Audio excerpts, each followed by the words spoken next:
नमस्कार दोस्तों, कैसे हैं आप? आई होप कि आप सब अच्छे होंगे। दोस्तों, स्वागत है आपका आपकी यूट्यूब चैनल सुपर टीच में। तो आज के इस वीडियो में हम न्यूट्रिशन एंड हेल्थ के क्वेश्चंस प्रैक्टिस करने वाले हैं। साथ ही जिन भी प्रश्नों को हम डिस्कस करेंगे उनकी डिटेल्स भी, जितनी भी चीज़ें इंपॉर्टेंट होंगी आपके महिला बाल विकास भर्ती के लिए, वो डिटेल्स भी हम इसमें डिस्कस करेंगे। देखते हैं, चलिए पहला प्रश्न है।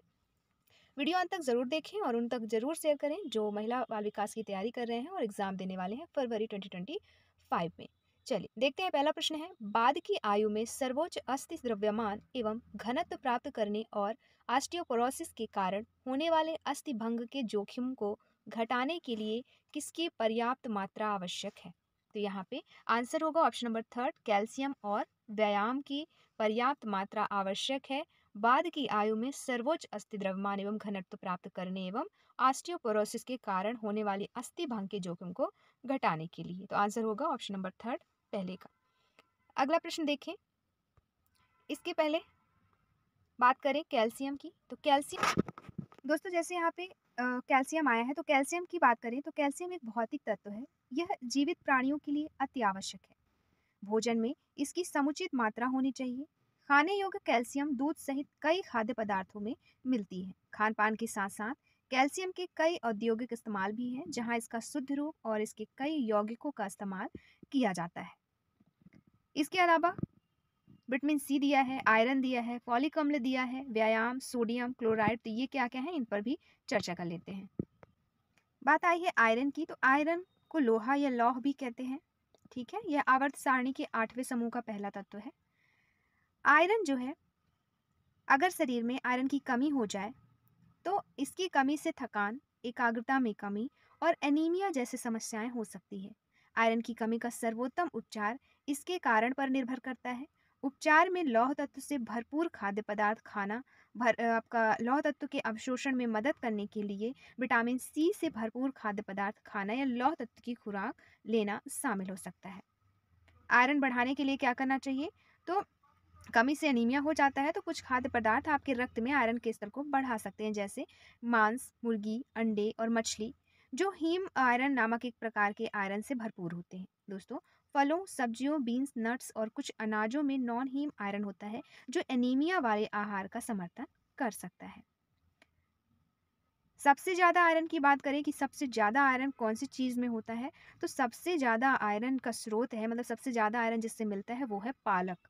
ठीक है, हम आपको यहाँ ऐसे फल और सब्जियों के बारे में बता रहे हैं जिनमें से पालक से भी ज़्यादा आयरन होता है, जैसे ड्राई एप्रिकॉट यानी सूखी खुबानी में 2 mg आयरन होता है। विटामिन ए का अच्छा स्रोत होने के चलते सूखी खुबानी आँखों और ब्लड प्रेशर मरीजों के लिए फ़ायदेमंद है। लेकिन आयरन की बात हो रही है, आयरन का सबसे शानदार, सबसे अच्छा स्रोत माना जाएगा फ्रेंड्स, पालक।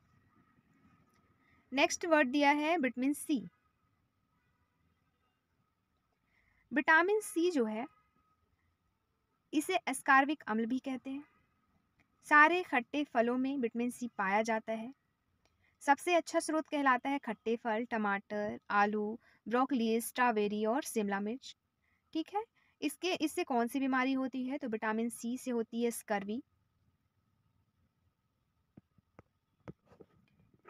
विटामिन सी की कमी के लक्षणों में आसानी से चोट लगना, खून बहना, मसूड़ों से खून आना, दांतों का हिलना, घाव का ठीक से न भरना, थकान, एनीमिया और त्वचा पर छोटे लाल धब्बे शामिल हैं। विटामिन सी की गंभीर कमी को ही स्कर्वी कहते हैं और ये इसलिए कहा गया है कि विटामिन सी की कमी से कौन सा रोग होता है? तो स्कर्वी होता है। स्रोत देख लिए कहाँ से मिलता है, इसका रासायनिक नाम क्या है वो भी देख चुके हैं। स्कॉर्बिक एसिड कहते हैं विटामिन सी को, वैज्ञानिक नाम इसका है स्कॉर्बिक एसिड। दोस्तों, यह शरीर के लिए एक महत्वपूर्ण पोषक तत्व है जो कोलेजन के संश्लेषण, आयरन के अवशोषण और प्रतिरक्षा प्रणाली के रखरखाव में सहायता करता है। एस्कार्बिक एसिड एक शक्तिशाली एंटीऑक्सीडेंट के रूप में भी काम करता है, जो कोशिकाओं को मुक्त कणों से होने वाले नुकसान से बचाता है। तो ये था विटामिन सी से संबंधित इन्फॉर्मेशन। नेक्स्ट है फॉलिक अम्ल। फॉलिक अम्ल को विटामिन B9 या फॉलासीन या फॉलेट के नाम से भी जाना जाता है। किसे? फॉलिक अम्ल को। दोस्तों, विटामिन B9 के जल घुल्य रूप है, मतलब जल में घुलनशील है विटामिन B9। फॉलिक एसिड शरीर के विभिन्न कार्यों के संपादन के लिए आवश्यक है। यह न्यूक्लियोटाइड के संश्लेषण से लेकर हीमोसाइटिन के संश्लेषण तक कार्यरत है। फॉलिक एसिड से भरपूर क्या होता है? अगर कौन सा फल पूछा जाए कि कौन सा फल फॉलिक एसिड से भरपूर होता है, तो आंसर होगा आपका खरबूजा। यह स्वादिष्ट फल न केवल फॉलेट का अच्छा स्रोत है, बल्कि इसमें विटामिन सी और ए भी प्रचुर मात्रा में होता है। फॉलिक एसिड की कमी से कौन सा रोग होता है? तो इसकी कमी से होता है एनीमिया। जिससे क्या होता है, मतलब कौन से लक्षण दिखाई देते हैं? तो शरीर में थकान, पीलापन, उथली सांस और चक्कर आने जैसी समस्याएं हो सकती है। गंभीर रूप से अगर कमी है फॉलिक एसिड की, तो जीभ लाल हो जाएगा, उसमें छाले होने, दस्त, स्वाद कम आना, निराशा, भ्रम और मनोभ्रंश की स्थिति हो सकती है। फॉलिक एसिड किस सब्जी में पाया जाता है? तो ये जो है शतावरी, ब्रोकली, पालक, वीव, इन सब में फॉलिक एसिड पाया जाता है। अब है अगला शब्द सोडियम। सोडियम की बात करें तो इसका संकेत होता है Na, अथवा एक रासायनिक तत्व है, लवणक रासायनिक तत्व है। दोस्तों शरीर में अगर सोडियम की कमी हो जाए तो बहुत तेजी से और ज़्यादा गंभीर लक्षण पैदा होते हैं। जैसे बूढ़ों लोगों में गंभीर लक्षण होने की संभावना ज़्यादा होती है। हाइपोनेट्रीमिया के बहुत गंभीर होने पर मांसपेशियों में अकड़न और सीजर्स हो सकते हैं। ठीक है। सोडियम से कौन सा रोग होता है? तो बहुत कम बार आपका हाइपोनेट्रीमिया आपके शरीर से सोडियम की महत्वपूर्ण हानि के कारण होता है। और आपके शरीर में बहुत ज़्यादा पानी होने से आपका खून पतला हो जाता है। इसका एक अच्छा उदाहरण वे लोग हैं जो लंबी दौड़ में भाग लेते हैं या गर्मी के दिनों में दौड़ते हैं। सोडियम का मुख्य स्रोत देख चुके हैं। अब हम देखेंगे अगला सवाल। अगला प्रश्न है, किसके दौरान खनिजों की अपेक्षा विटामिनों, विशेषकर जल घुलनशील विटामिन बी समूह के विटामिनों का ह्रास अधिक होता है? तो आंसर होगा खाना पकाने के दौरान। देखिए जब आप खाना पकाते हैं तो खाना पकाते पकाते ही विटामिन की क्या हो जाती है, ह्रास हो जाता है विटामिन। तो विशेषकर कौन सा विटामिन? जो जल में घुलनशील है। जल में घुलनशील विटामिन कौन कौन से होते हैं? तो बी और सी जल में घुलनशील विटामिन होते हैं। तो वही चीज़ कही गई है कि विशेषकर जल में घुलनशील बी समूह के विटामिनों का ह्रास अधिक होता है, फिर सी का भी होता है। तो आंसर होगा ऑप्शन नंबर ए, कुकिंग के दौरान। ठीक है, फर्स्ट ऑप्शन हो गया। अगला सवाल देखें, जन वितरण प्रणाली एक भारतीय कौन सी प्रणाली है? तो जन वितरण प्रणाली एक भारतीय खाद्य सुरक्षा प्रणाली है।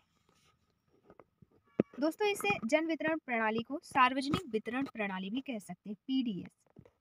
सरकार प्रायोजित दुकानों की श्रृंखला है जिसे समाज के वंचित वर्गों को सस्ती कीमतों पर बुनियादी खाद्य और गैर खाद्य वस्तुओं के वितरण का दायित्व सौंपा गया है। सार्वजनिक वितरण प्रणाली का मुख्य उद्देश्य देश के प्रत्येक नागरिक के लिए खाद्य सुरक्षा सुनिश्चित करना होता है।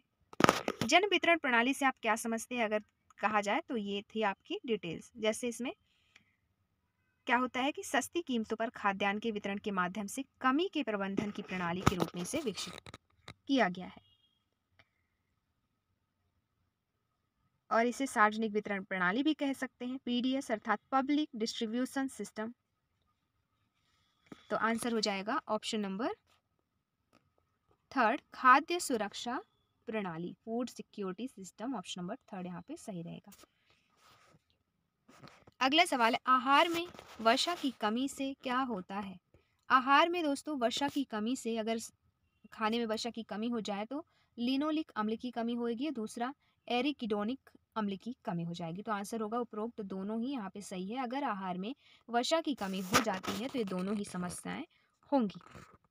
इसके अलावा आसान भाषा में कहें कि जब हमारे शरीर में वर्षा की कमी होती है तो सबसे ज़्यादा असर हमारी स्किन पर ही पड़ता है। आपकी स्किन या तो सूज जाती है या उसमें लाल निशान या कुछ छोटे छोटे फ्लेम होने लग जाते हैं, जिससे आपकी स्किन बहुत खराब हो जाती है। यह फैट की कमी का एक लक्षण है। बात करें एग्जैक्ट क्या होता है वर्षा की कमी से, तो इसके क्या लक्षण है? तो दोस्तों शुष्क पपड़ीदार त्वचा, भंगुर नाखून और बाल, घाव ठीक से न भरना, दृष्टि संबंधी समस्याएं, संज्ञानात्मक हानि और थकान इसमें शामिल है इसके लक्षण में।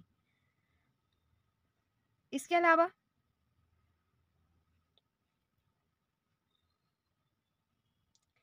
वसा का भोजन पर क्या प्रभाव पड़ता है? तो आहार वसा में प्रति ग्राम प्रोटीन या कार्बोहाइड्रेट जैसे चीनी और स्टार्च की तुलना में दोगुनी से ज़्यादा कैलोरी होती है। ज़्यादा कैलोरी वजन बढ़ा सकती है और मधुमेह, कैंसर और अन्य बीमारियों का जोखिम बढ़ा सकती है। और गलत प्रकार के वसा खाने से अतिरिक्त स्वास्थ्य संबंधी खतरे हो सकते हैं।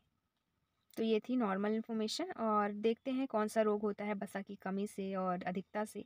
तो वसा की जो अधिकता से रोग होता है वो होता है लीवर में बहुत अधिक वसा जब जम जाता है तो लोगों को गैर अल्कोहल फैटी लीवर रोग होता है। पेट की अतिरिक्त चर्बी सूजन भी पैदा करती है जो कुछ कैंसर की प्रति संवेदनशीलता को बढ़ा सकती है।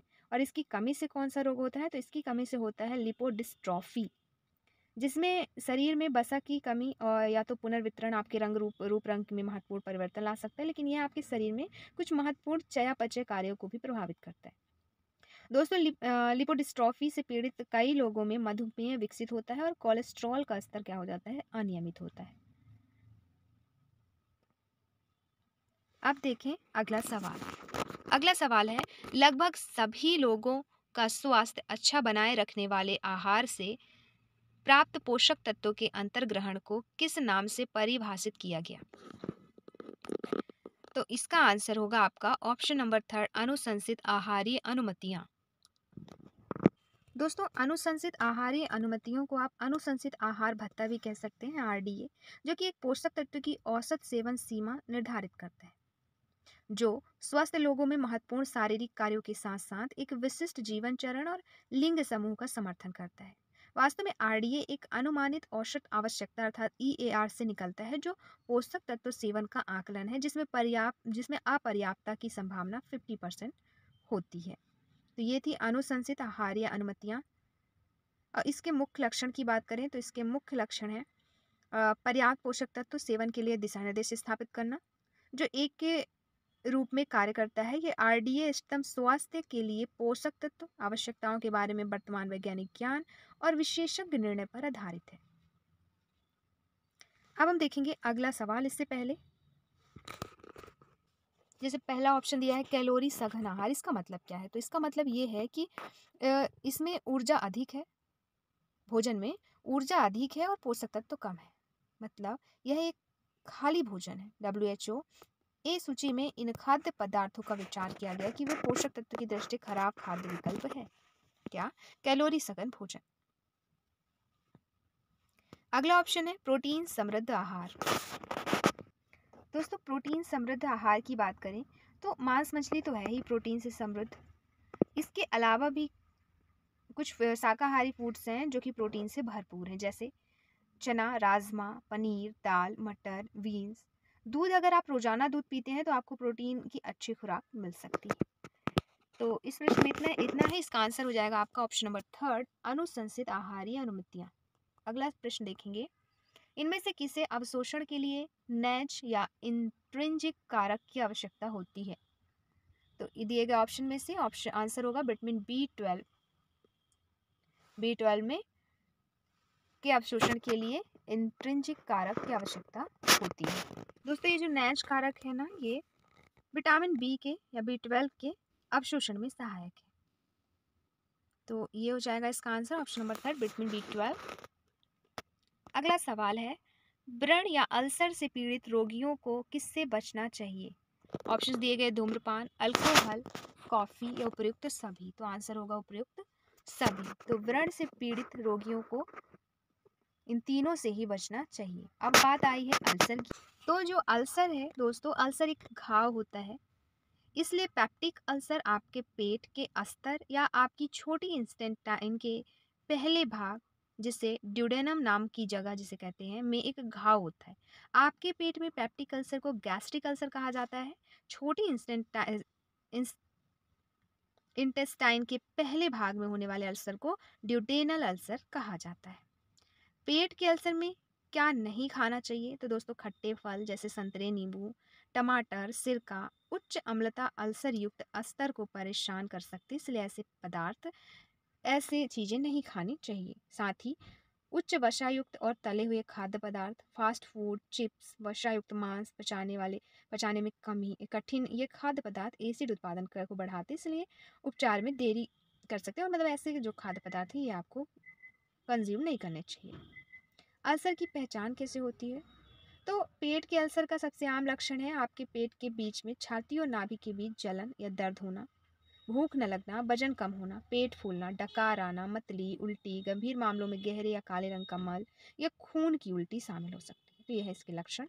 अल्सर कितने दिनों में ठीक हो सकता है अगर पूछा जाता है तो ये 4 से 6 हफ्तों में ठीक हो जाता है अल्सर। अल्सर के 3 मुख्य कारण क्या हैं दोस्तों? इसके 3 मुख्य कारण है। पहला, हेलिकोबैक्टर पाइलोरी बैक्टीरिया। NSAIDs का अत्यधिक उपयोग, अत्यधिक अम्लीय और मसालेदार भोजन, धूम्रपान, शराब और तनाव, ये इसके मुख्य कारण हैं। अब हम देखेंगे अगला सवाल। अगला सवाल है, फोलेट का अपर्याप्त अंतर्ग्रहण मेगालोब्लास्टिक एनीमिया के अतिरिक्त अन्य किस चीज से संबंधित है? तो ये संबंधित है गर्भावस्था के खराब परिणाम से, फोलेट का अपर्याप्त अंतर्ग्रहण। दोस्तों एक शब्द दिख रहा होगा आपको स्क्रीन पे, मेगालोब्लास्टिक एनीमिया। ये क्या है? तो ये एक प्रकार का विटामिन की कमी वाला एनीमिया है जो तब होता है जब आपको पर्याप्त विटामिन B12 या विटामिन B9 अर्थात फोलेट नहीं मिल पाता। तो जब ये दोनों चीज़ें नहीं मिल पाती तो आपको होता है ये एनीमिया। कौन सा? Megaloblastic anaemia. दोस्तों स्वास्थ्य सेवा प्रदाता विटामिन B12 और B9 सप्लीमेंट के साथ मेगालोब्लास्टिक एनीमिया का इलाज करते हैं। अब हम देखेंगे अगला प्रश्न। अगला प्रश्न क्या कह रहा है? किशोरों को उनके वयस्कावस्था के भार का 30% और उनकी वयस्कावस्था की लंबाई का 20% से भी अधिक किस वर्ष से किस वर्ष के दौरान प्राप्त होता है? तो आंसर होगा इसका 10 वर्ष से 19 वर्ष के दौरान प्राप्त होता है अगर किशोरों का उनके वयस्कावस्था के भार का 30% और वयस्कावस्था की लंबाई का 20% से भी अधिक। तो 10 से 19 वर्ष आंसर हो जाएगा इसका, ऑप्शन नंबर फर्स्ट सही उत्तर। अगला सवाल देखेंगे। महिलाओं के मामले में 18.5 किलोग्राम प्रति मीटर स्क्वायर से कम के BMI का अर्थ क्या है? तो इससे कम के BMI का अर्थ है सामान्य से कम पोषण, अर्थात ऑप्शन नंबर सेकंड सही हो जाएगा, अंडर न्यूट्रिशन। ठीक है। अब BMI की बात आई है तो ये क्या है? तो BMI का सबसे पहले तो फुल फॉर्म आपको पता होना चाहिए। इसका फुल फॉर्म होता है बॉडी मास इंडेक्स। इसका अर्थ क्या है? तो एक व्यक्ति के BMI की गणना उसके वजन को किलोग्राम में मीटर में ऊंचाई के वर्ग से विभाजित करके की जाती है। ये BMI की गणना की बात हो गई। यह गणना करने का एक प्रभावी और आसान तरीका है कि कोई व्यक्ति अपने आदर्श वजन पर है या नहीं। ठीक है। इसका मतलब क्या है दोस्तों? इसका मतलब है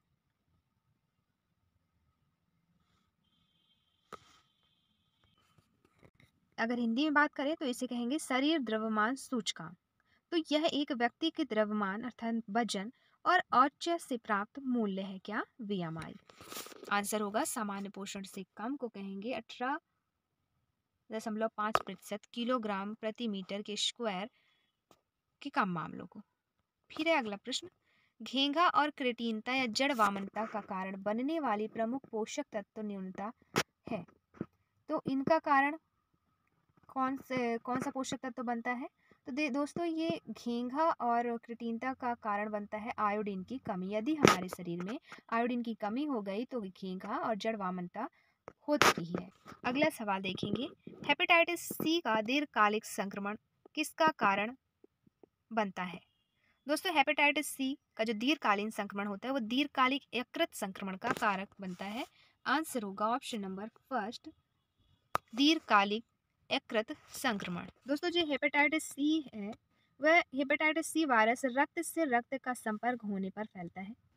यह अनुमान लगाया गया कि विकसित देशों में 90% व्यक्तियों में ये HCV है अर्थात दीर्घकालिक HCV संक्रमण जो कि अपरिचित रक्त या रक्त उत्पादों या नशीली दवाओं की सुई के प्रयोग या यौन संपर्क के माध्यम से संक्रमित होता है।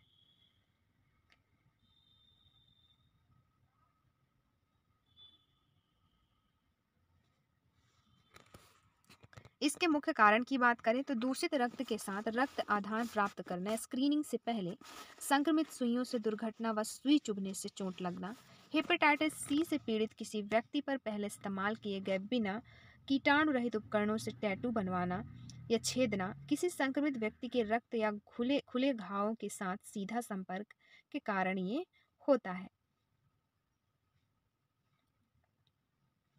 इसके अलावा हेपेटाइटिस सी, दोस्तों हेपेटाइटिस सी या इसे यकृत शोथ जी भी कहते हैं, जो कि एक संक्रामक रोग है जो हेपेटाइटिस सी वायरस HCV की वजह से होता है और यकृत को प्रभावित करता है। तो कभी पूछ भी सकते हैं कि इसके थ्रू शरीर का कौन सा अंग प्रभावित होता है, तो आपको पता होना चाहिए कि यकृत प्रभावित होता है। इसका संक्रमण अक्सर स्पार्शोन्मुख होता है, लेकिन एक बार होने पर दीर्घकालीन संक्रमण तेजी से यकृत या फाइब्रोसिस के नुकसान और अधिक क्षतिग्रस्तता या सिरोसिस की ओर बढ़ सकता है, जो आमतौर पर कई वर्षों के बाद प्रकट होता है।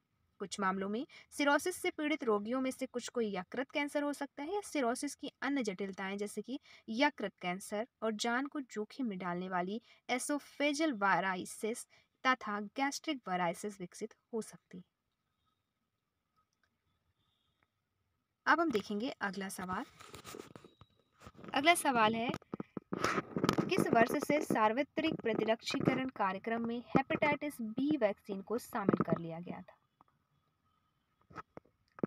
दोस्तों इसे शामिल किया गया वर्ष 2002 से 2003 के दौरान। आंसर होगा ऑप्शन नंबर फर्स्ट। ठीक है, हेपेटाइटिस बी टीकाकरण कार्यक्रम की शुरुआत ही की गई थी जून 2002 में भारत के 14 महानगरीय शहरों में, और उसके बाद अक्टूबर 2003 में टीकाकरण के लिए 33 अतिरिक्त ग्रामीण जिलों को शामिल किया गया। फिर 2007-08 में हेपेटाइटिस बी टीके के उपयोग को देश के 10 राज्यों के सभी जिलों में विस्तारित किया गया।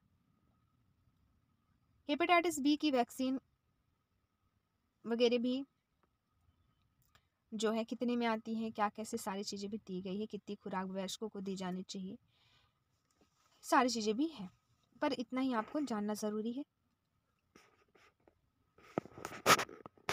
अब हम देखेंगे अगला प्रश्न। अगला प्रश्न क्या कहता है, कुछ कैरोटेनाइड जैसे लाइकोपीन एकल ऑक्सीजन के भक्षक होते हैं और शक्तिशाली कौन सी गतिविधियां प्रदान करते हैं ये बतानी है।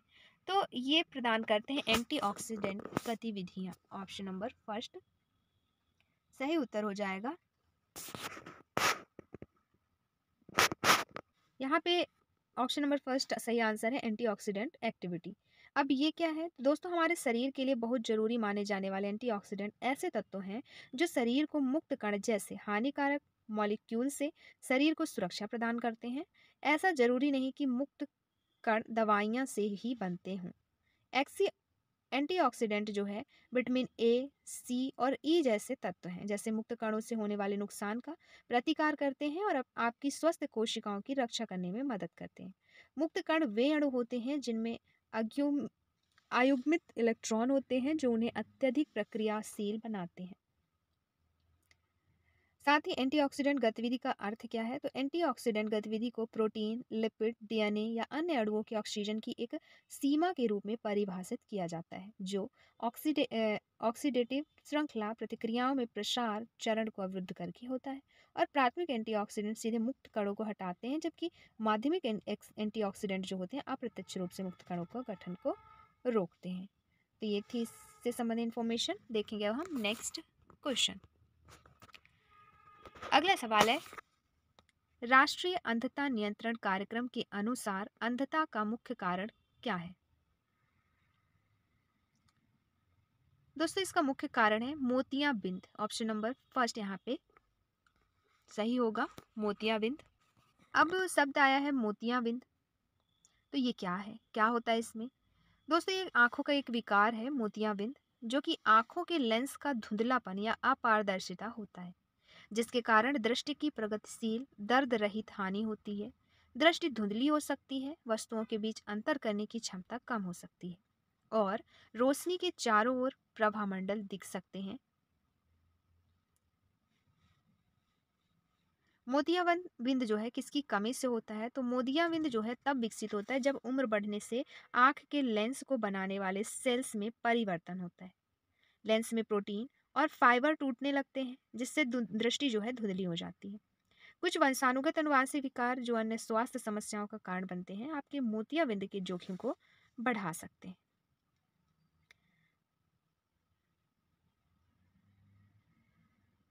अगर पूछा जाए कि मोतियाबिंद का सबसे पहला संकेत क्या है, तो आंख के सामान्य रूप से साफ लेंस का धुंधला होना पहला संकेत है। मोतियाबिंद ठीक कैसे होता है? तो इसके इलाज के लिए ऑपरेशन ही एकमात्र विकल्प है मोतियाबिंद के इलाज के लिए। इस ऑपरेशन में डॉक्टर द्वारा अपारदर्शी लेंस को हटाकर मरीज की आंख में प्राकृतिक लेंस के स्थान पर नया कृत्रिम लेंस आरोपित किया जाता है। कृत्रिम लेंस जो का इंट्रा ऑक्यूलर लेंस भी इन्हें कहते हैं, और उसे उसी स्थान पर लगा दिया जाता है जहां आपका प्राकृतिक लेंस लगा होता है। तो ये थी इस मोतियाबिंद संबंधी इंफॉर्मेशन। तो आंसर होगा ऑप्शन नंबर फर्स्ट, मोतियाबिंद राष्ट्रीय अंधता नियंत्रण कार्यक्रम के अंतर्गत अंधता का मुख्य कारण। अगला सवाल है, राष्ट्रीय ट्यूबरकुलोसिस कार्यक्रम का मुख्य उद्देश्य बताएं। दोस्तों इसका मुख्य उद्देश्य पढ़ें, ऑप्शन नंबर पहला दिया है निगरानी तंत्र स्थापित करना, तो सही है। दूसरा, टीबी का उचित निदान एवं केस प्रबंधन सुनिश्चित करना, ये भी सही है। टीबी संचरण की गति वृद्धि को घटाना, तो ये भी सही है। तो आंसर होगा ऑप्शन नंबर 4, उपर्युक्त सभी यहाँ पे सही उत्तर हो जाएगा और हमारे तीनों ही ऑप्शन हो जाएंगे सही। आपको इस प्रश्न में एक शब्द दिख रहा होगा ट्यूबरकुलोसिस, इसे जानना जरूरी है। ये क्या है दोस्तों? एक क्रॉनिक संक्रामक संक्रमण है, ठीक है, जो एयरबॉर्न बैक्टीरिया माइक्रोबैक्टीरियम ट्यूबरकुलोसिस के कारण होता है। यह आमतौर पर फेफड़ों को प्रभावित करता है, लेकिन लगभग कोई भी अंग इससे प्रभावित हो सकता है। ट्यूबरकुलोसिस मुख्य रूप से तब फैलता है जब लोग एक ऐसे व्यक्ति द्वारा दूषित हवा में सांस लेते हैं जिसे सक्रिय बीमारी है।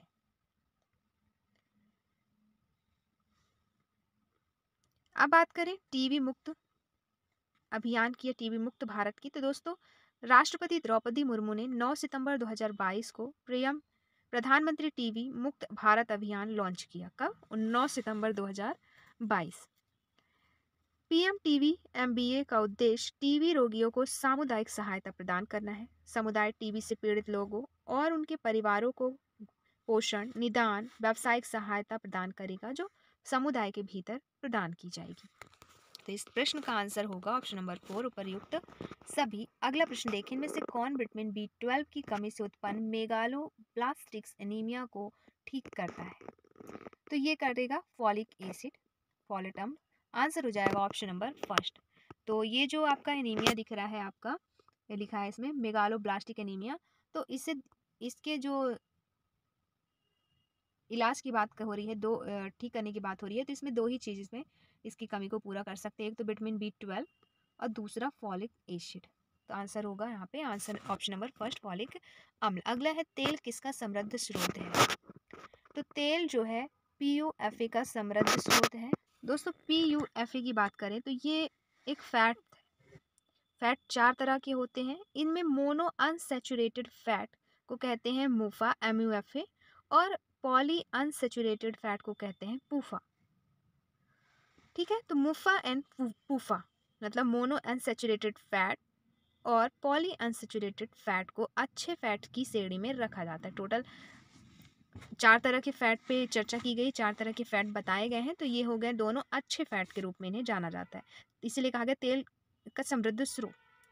वहीं ट्रांस फैट्स और सैचुरेटेड फैट्स को खराब वसा की श्रेणी में रखा गया है। ठीक है, तो 4 तरह के में बांटा गया है, तो ये अच्छे फैटों में से है आपका PUFA, poly unsaturated fat. Full form याद रखना बेहद जरूरी है। और क्या है ये? अच्छी वसा।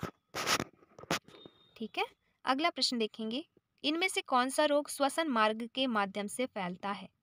ऑप्शन है इन्फ्लुएंजा, खसरा, मम्प्स। तो आंसर होगा उपर्युक्त सभी। तीनों ही रोग जो हैं वो श्वसन मार्ग के माध्यम से फैलते हैं। अब यहाँ पहला ऑप्शन इन्फ्लुएंजा। तो इन्फ्लुएंजा एक फ्लू है जो एक संक्रामक वायरल श्वसन रोग है जो इन्फ्लुएंजा वायरस के कारण होता है। इसके लक्षण है बुखार, सिर दर्द, उल्टी, शरीर में दर्द आदि। दोस्तों फ्लू का मौसम आमतौर पर अप्रैल से सितंबर तक चलता है, जिसकी गंभीरता और अवधि अलग अलग होती है, और यह तब फैलता है ज़्यादातर जब कोई व्यक्ति किसी संक्रमित व्यक्ति की हवा में सांस लेता है जो किसी अन्य व्यक्ति से 3 फीट से कम दूरी पर खांसता, छींकता या हंसता है। तो फिर है नेक्स्ट खसरा।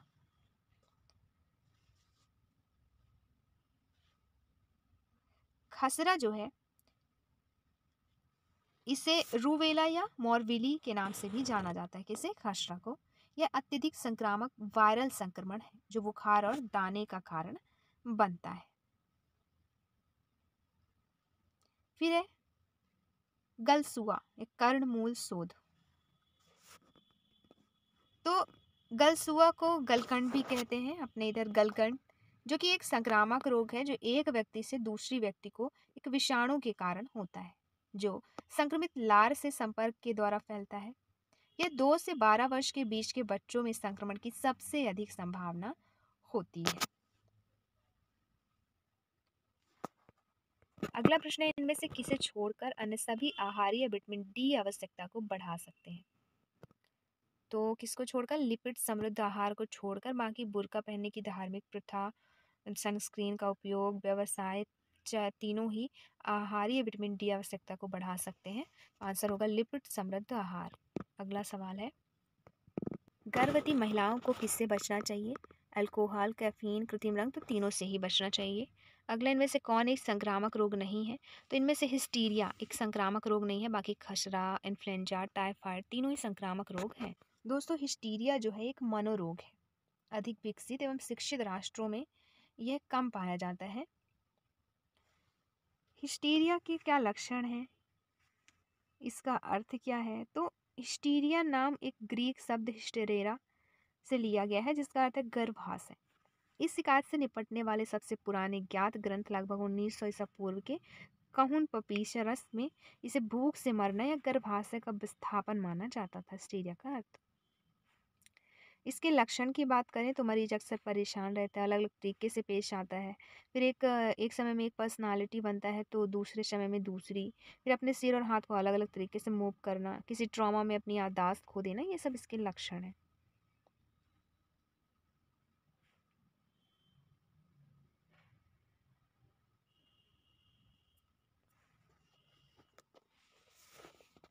अगला सवाल देखेंगे, कैल्शियम फॉस्फेट एवं मैग्नीशियम के किसके अंदर पाया जाने वाला महत्वपूर्ण खनिज है? दोस्तों, ये हड्डियों के अंदर पाया जाने वाला महत्वपूर्ण खनिज है, तीनों ही। अगला प्रश्न है, गर्भावस्था के दौरान ऊतक संश्लेषण की गति बढ़ने, सक्रिय ऊतक द्रव्यमान में वृद्धि होने और हृदय वाहकीय एवं श्वसन कार्य में वृद्धि होने के कारण किस में वृद्धि होती है? तो दोस्तों, ये होती है आधारित चयापचय में। ऑप्शन नंबर फर्स्ट यहाँ पे सही उत्तर होगा। अगला है, SAM का पूरा नाम क्या है? तो इसका पूरा नाम है सीवियर एक्यूट माल न्यूट्रिशन, अर्थात गंभीर तीक्ष्ण कुपोषण। आंसर होगा ऑप्शन नंबर सेकेंड, गंभीर तीक्ष्ण कुपोषण। अब ये क्या है गंभीर तीक्ष्ण? दोस्तों, शरीर में ये जो ऐसी स्थिति तब उत्पन्न होती है जब एक व्यक्ति के आहार में पोषक तत्वों की सही मात्रा नहीं होती। खराब पोषण के रूप में भी इसे जाना जाता है, गंभीर तीव्र कुपोषण को। अगला सवाल देखें, मलेरिया नामक रोग किसको प्रभावित करता है? दोस्तों, मलेरिया जो है प्लीहा को प्रभावित करता है, स्प्लीन को। तो किसको प्रभावित करता है? प्लीहा को। अब बात करें मलेरिया, तो मलेरिया जो है एक प्रोटोजोआ संक्रमण है, परजीवी रोग है, जो संक्रमित मादा मच्छर एनाफ्लीस के काटने से फैलता है।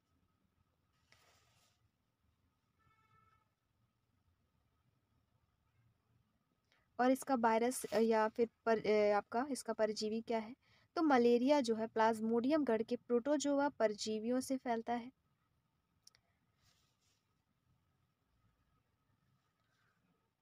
अगला प्रश्न देखेंगे, काली खांसी के लक्षण क्या है? भूख बढ़ना, कब्ज, खांसी, छींके, बहती नाक या वजन बढ़ना।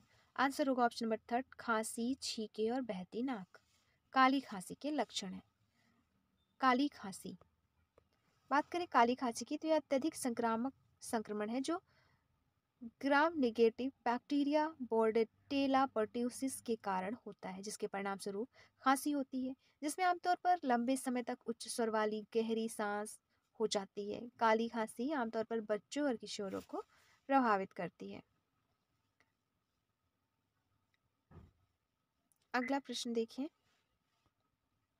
आयरन न्यूनता के सर्वाधिक जोखिम में मौजूद जन समूह बताएं।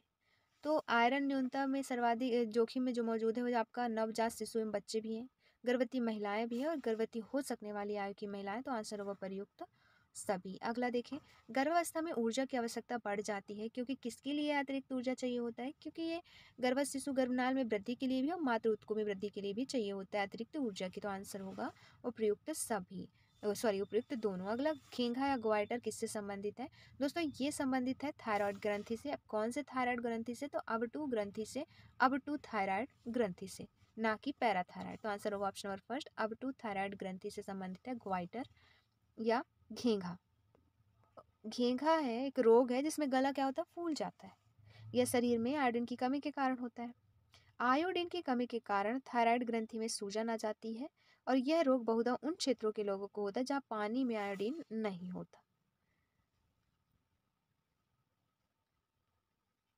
और यह कैसे ठीक होता है? तो घेंघा रोग को अक्सर रोका नहीं जा सकता, लेकिन चूंकि वे कभी कभी आयोडीन की कमी से जुड़े होते हैं, इसलिए सुनिश्चित करना महत्वपूर्ण है कि आप अपने आहार में पर्याप्त मात्रा में आयोडीन ले रहे हैं या नहीं। हम जो नमक खाते हैं बहुत सारा आयोडीन युक्त होता है, जिसका अर्थ है कि आयोडीन मिलाया जाता है।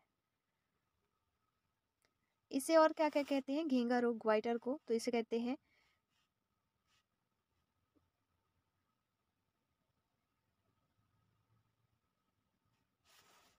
आंसर हो जाए नेक्स्ट देखें, गलगंड कहते हैं इससे, ठीक है, गलगंड। अगला प्रश्न देखेंगे, खराब आहार और अस्वास्थ्यकर परिवेशी स्वच्छता किसके प्रमुख कारण है? दोस्तों ये मलेरिया के प्रमुख कारण है, खराब आहार और अस्वास्थ्यकर परिवेशी स्वच्छता।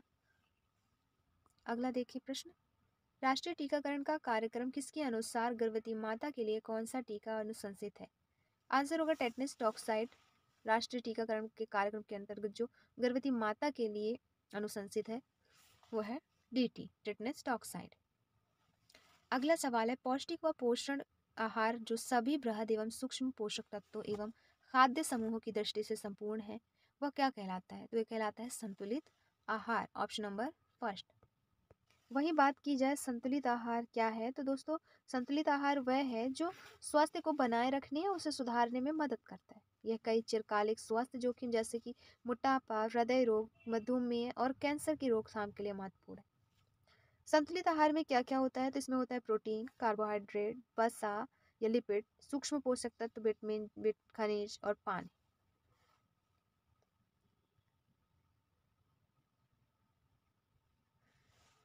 अगला प्रश्न देखेंगे, इनमें से कौन एक मच्छर वाहित रोग नहीं है? तो इनमें से नींद की बीमारी मच्छर वाहित रोग नहीं है। इनमें से कौन सा रोग जीवाणु संक्रमण से होता है? तो आंसर होगा टिटनेस, जीवाणु संक्रमण से होने वाला रोग। अगला प्रश्न देखेंगे, वे आहार्य कारक जो आयरन अवशोषण घटा देते हैं। तो पहला दिया है आंतों की गतिशीलता अधिक होना, सही है। फॉलेट या ऑक्सलेट की उपस्थिति या हाइपोक्लोराइड्रिया। तो आंसर होगा ऑप्शन नंबर 4, उपर्युक्त सभी। अगला सवाल है, स्वास्थ्य पेशेवरों द्वारा पंच भोजन समूह प्रणाली का उपयोग किया जा सकता है। तो उपर्युक्त सभी में किया जा सकता है। पहला, पोषण संबंधी आकलन एवं जांच के साधन के रूप में। दूसरा, पोषण संबंधी परामर्श के साधन के रूप में। तीसरा, रोगी को उपचार आहार समझाने के लिए। तो तीनों ही यहाँ पे सही हो जाएंगी। अगला सवाल दिया है, आयोडीन न्यूनता विकार की रोकथाम के लिए आयोडीन संपूर्ण की न्यूनता सुझावित मात्रा प्रतिदिन कितने माइक्रोग्राम है? तो आंसर होगा 100 से 150 माइक्रोग्राम। अगला सवाल, अर्धवार्षिक कृमि मुक्ति योजना जो साप्ताहिक आयरन एवं फॉलिक अम्ल संपूर्ण योजना का घटक है, एल्बेंडाजोल की कितनी मात्रा प्रदान करती है? तो ये प्रदान करती है 400 मिलीग्राम मात्रा। अगला, इनमें से कौन सा पोषक तत्व अधिक ऊर्जा प्रदान करता है? तो वसा जो है सर्वाधिक ऊर्जा प्रदान करता है, 9 किलो कैलोरी। अगला, MMR का प्रतिरक्षीकरण देने के लिए आवश्यक न्यूनतम आयु बताएं। तो ये आवश्यक न्यूनतम आयु कहलाएगी 12 माह से 18 माह, ऑप्शन नंबर फर्स्ट। अगला, आहार में अत्यधिक सरल कार्बोहाइड्रेट होने से क्या होता है? तो अत्यधिक सरल कार्बोहाइड्रेट है तो मोटापा होगा इससे। मेगालोब्लास्टिक एनीमिया किसकी कमी के कारण होता है? दोस्तों ये होता है फॉलिक अम्ल की कमी के कारण। अगला सवाल है, ICMR 2010 अनुसार गर्भवती महिलाओं के लिए कैल्शियम की RDA बताएं। तो कैल्शियम की बताना है आपको गर्भवती महिला के लिए, तो ये हो जाएगा 1200 मिलीग्राम पर डे। अगला है, प्रोटीन कुपोषण की उपचार प्रोटोकॉल किससे आरंभ होती है? दोस्तों ये आरंभ होती है तरल पदार्थों की पुनः पूर्ति, तत्पश्चात उच्च गुणवत्ता वाले प्रोटीन और कैलोरी में क्रमशः वृद्धि से। तो प्रोटीन कुपोषण की उपचार प्रोटोकॉल से आरंभ होती है किससे? तो ये होती है आपका तरल पदार्थों की पुनः पूर्ति से, तो उसके बाद उच्च गुणवत्ता वाले प्रोटीन और कैलोरी में क्रमबद्ध वृद्धि से। अगला है विश्व स्वास्थ्य संगठन का भारत के लिए 2015 का टीबी का आंकड़ा क्या है। तो ये है दोस्तों, टीबी के 22 लाख मामले मिले भारत में। अगला है आईसीडीएस खाद्य संपूर्ण योजना के अंतर्गत गर्भवती और स्तनपान करा रही महिलाओं के लिए राशन घर ले जाओ योजना कितने किलो कैलोरी प्रदान करती है। दोस्तों ये प्रदान करती है 600 किलो कैलोरी। आईसीडीएस खाद्य संपूर्ण योजना अंतर्गत गर्भवती और स्तनपान कर। अगला प्रश्न देखेंगे, अंतराकाशीय स्थान में जल के संचय को क्या कहते हैं। दोस्तों इसे कहते हैं एडीमा, ऑप्शन नंबर फर्स्ट। अगला तनिका शोध मस्तिष्कावरण शोध या मेनिंजाइटिस के कारण होता है, किसके कारण। तो ये होता है मेनिंजिकोकोकस के कारण, ऑप्शन नंबर 4 यहाँ पे सही आंसर होगा। अगला सवाल है, इसे धूप से मिलने वाला विटामिन भी कहते हैं। तो विटामिन डी को कहते हैं, सबको पता है। अगला मोटापे की जटिलताओं में इनमें से किसे छोड़कर अन्य सभी शामिल हैं। तो इनमें से टाइप 1 मधुमेह को छोड़कर बाकी सभी शामिल है किससे, मोटापे की जटिलताओं में। अगला पोषण स्थिति की इनमें से किस जैव रासायनिक माप के द्वारा समान से अधिक पोषण की अवस्था का पता लग जाने की संभावना सर्वाधिक है। तो ये है सीरम LDL से, आंसर हो जाएगा ऑप्शन नंबर 3 सीरम LDL।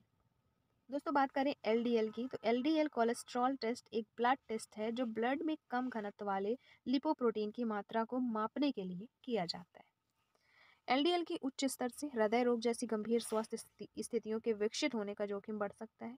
इसके अलावा LDL जो है कि बढ़ने से क्या होता है, तो LDL कोलेस्ट्रॉल को अक्सर बुरा कोलेस्ट्रॉल कहा जाता है क्योंकि इसकी अधिक मात्रा आपकी ब्लड वेसल्स को बंद कर सकती है, जिससे आगे बढ़कर हृदय रोग और स्ट्रोक जैसी हेल्थ प्रॉब्लम्स हो सकती है।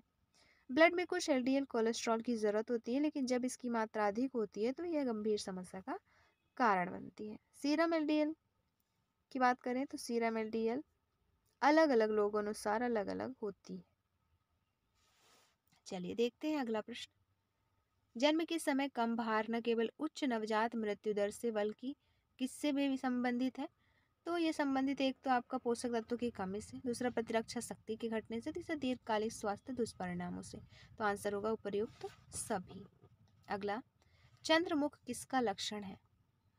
तो चंद्रमुख जो है वो क्वाशियोरकर का लक्षण है, ऑप्शन नंबर 2 क्वाशियोरकर हो जाएगा चंद्रमुख का लक्षण है। क्वाशियोरकर किसकी कमी से होता है, प्रोटीन की कमी से होने वाली बीमारी है। अगला है स्वस्थ बच्चे का भार किसकी आयु मतलब कितने की आयु किस आयु तक उसके जन्म के समय के भार का दोगुना हो जाता है। तो स्वस्थ बच्चे का जो भार है वो 6 माह की आयु तक उसके जन्म के समय के भार का दोगुना हो जाता है। आंसर होगा 6 माह की आयु तक। तो ये थे 55 क्वेश्चन, इसमें इतना ही बस डिस्कस करेंगे, बाकी आगे के नेक्स्ट वीडियो में प्रैक्टिस करेंगे बाकी के क्वेश्चन, नए क्वेश्चन, पुराने क्वेश्चन, ये सब मिला के फिर डिटेल डिस्कस करेंगे अगली वीडियो में। इसमें इतना ही, मिलता है नेक्स्ट वीडियो में नए क्वेश्चंस के साथ। और PDF के लिए आप टेलीग्राम चैनल ज्वाइन कर लें। वीडियो अच्छी लगी हो तो please like share and subscribe करें, दोस्तों को शेयर करना ना भूलें। देखिए आप शेयर करेंगे, जो भी अभ्यर्थी तैयारी करें उन तक वीडियो ज़रूर पहुँचाएँ ताकि वो भी तैयारी अपना अच्छे से कर पाएँ।